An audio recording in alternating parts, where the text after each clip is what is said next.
ಮಾಡಿದ್ರೆ ಶಿಕ್ಷೆ ಕಟ್ಟಿಟ್ ಬುದ್ಧಿ ಅಂತ ಬಿಲ್ಡಪ್ ಕೊಡ್ತೀರಲ್ಲ, ಈಗ ನೀವು ಮಾಡಿರೋದು ತಪ್ಪೆ. ಅದಕ್ಕೆ ಇದು ನಾನ್ ಕೊಟ್ಟಿರೋ ಶಿಕ್ಷೆ. ಏನಕ್ಕ ಇದು? ಹಿಟ್ಲರ್ಗೆ ಹಿಟ್ರುಬ್ಬೋ ಪ್ರೋಗ್ರಾಮ್ ನಡೀತಿದೆ. ಏನೇ ಮಾಡ್ತಾ ಇದೀಯ ನೀನು? ಬುದ್ಧಿಗಿದೆಯಾ ನಿನ್ಗೆ?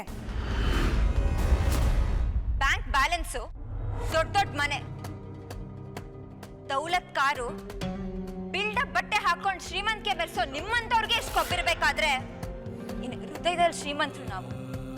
ನಮ್ಗಿನ್ನೆಷ್ಟಿರ್ಬೇಡ. ಉದ್ದುದ್ದ ಡೈಲಾಗ್ ಬಿಟ್ಟ ತಕ್ಷಣ ಹೆದರೋಕೆ ನಾವ್ ನಿಮ್ ಕೈ ಕೆಳಗೆ ಕೆಲಸ ಮಾಡೋ ಗುಲಾಮ್ರು ಅಲ್ಲ, ಆ 7 ಕಂಡೀಷನ್ ಒಪ್ಕೊಂಡು ನಿಮ್ಗೆ ಮದ್ವೆ ಆಗೋ ರೋಬೋಟು ಅಲ್ಲ. ವಯಸ್ಸಿದೆ, ವಯಸ್ಸು ಇದೆ. ನಡಿ, ಬಾಯ್ ಮುಚ್ಕೊಂಡು ಬಾ. ಬಾರೆ ಸುಮ್ಮನೆ. ಬಿಡಮ್ಮ. ಇಷ್ಟೋ ತನಕ 7 ಕಂಡೀಷನ್ ಅಂತ ಮೊಳೆ ಹೊಡೆದ್ರಲ್ಲ, ಈಗ ನಾನ್ ಮಾತಾಡ್ತೀನಿ. ಏ ಅಂಕಲ್, ನನಗೂ 3 ವಿಷಯ ಅಂದ್ರೆ ಇಷ್ಟ ಆಗಲ್ಲ. 1, ನಮ್ಮಮ್ಮ ನಮ್ಮಪ್ಪನ ಬಗ್ಗೆ ಹಗುರವಾಗಿ ಮಾತಾಡೋದು. 2ನೇದು, ಈ ನಿನ್ ದುಡ್ಡಿನ ದೌಲತ್ತು ನನ್ ಮುಂದೆ ತೋರ್ಸೋದು. ನಡಿಯಮ್ಮ. 3ನೇದು?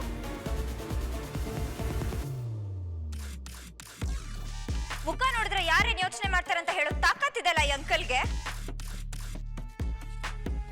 ಅವ್ರನ್ನೇ ಕೇಳ್ಕೊಳ್ಳಿ. ಕರೆಕ್ಟಾ ಅಂಕಲ್?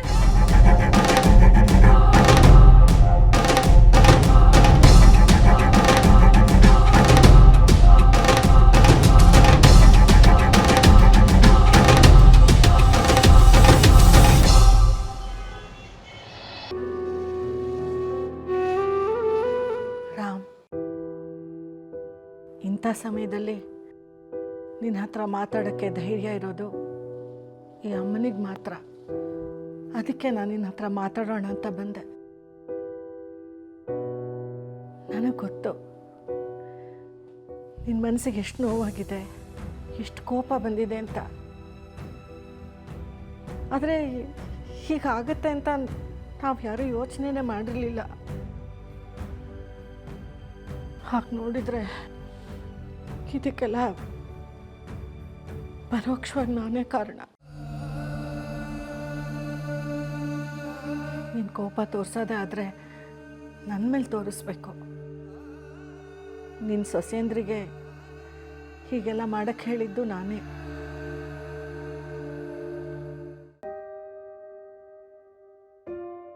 ಒಂದು ಹೆಣ್ಣು ತಾಯಿ ಆದ ಕೂಡಲೇ ಅವಳ ಆಸೆ, ಅವಳ ಸಂತೋಷ, ಅವಳ ಕನಸು ಎಲ್ಲ ಅವಳ ಮಕ್ಕಳೇ ಆಗಿಬಿಡ್ತಾರೆ.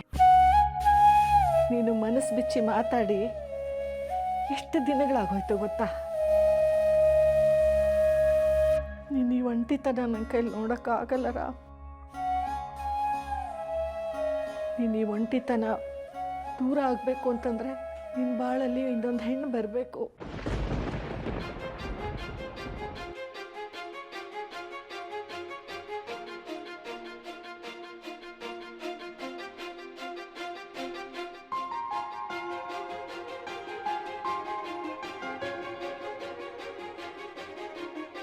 ನನ್ನ ಹಣೆಯಲ್ಲಿ ನಿನ್ನ ಹೆಸರಿಲ್ಲ, ಈ ನಿನ್ನ ಪಡೆಯುವ ಪುಣ್ಯ ನನಗಿಲ್ಲ.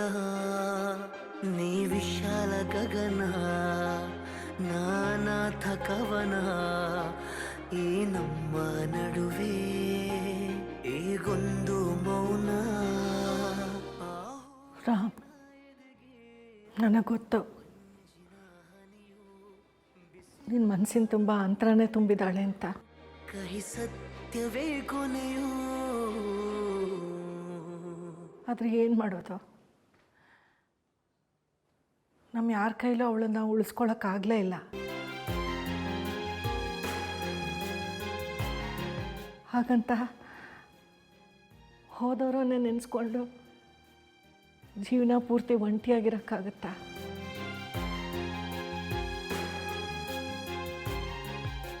ರಾಮ್, ನಾ ಕಣ್ಮುಚ್ಚೋ ಮೊದಲು ನಿನ್ನ ನಗುನ ನನ್ನ ಕಣ್ ತುಂಬ ತುಂಬಿಸ್ಕೋಬೇಕು ಅಂತ ಆಸೆ. ಇನ್ನಾದರೂ ನಿನ್ನ ನಿರ್ಧಾರ ಬದಲಾಯಿಸ್ಕೋಕಂದ.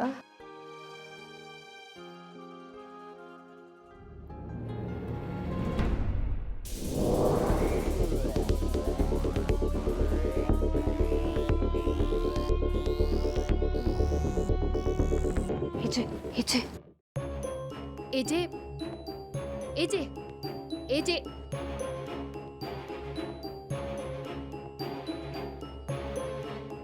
ಔಟ್. ಎಜೆ ನಾನು ಆಗ್ಲಿಂದ ಕೂಗ್ತಾ ಇದ್ದೀನಿ. ಕೇಳಿಸ್ತು. ಮತ್ತೆ ಮಾಡಬೇಕಾಗಿರೋ ಕೆಲಸ ಬಿಟ್ಟು ಬೇಡದೇ ಇರೋ ವಿಷಯ ಮಾತಾಡೋ ಮನಸ್ಸಿಲ್ಲ ನನಗೆ. ನೀವ್ ಯಾವ ವಿಷಯದ ಬಗ್ಗೆ ಹೇಳ್ತಾ ಇದ್ದೀರಾ? ಇವತ್ತೇನು? ನಿಮ್ ಬರ್ತ್ಡೇ. ಪ್ರತಿ ವರ್ಷದ ಥರ ಅಂತರನ ಮುಂದೆ ಶಾವಿಗೆ ಪಾಯಸ ಮಾಡಿಟ್ಟಿದ್ದೀರಾ? ಎಜೆ ಅದು ಹೊಸ ಅತ್ತೆನ ಮನೆ ತುಂಬಿಸ್ಕೊಳ್ಳೋ ಬರದಲ್ಲಿ ಹಳೆ ಅತ್ತೆನ ಮರ್ತಿದ್ದೀರಾ?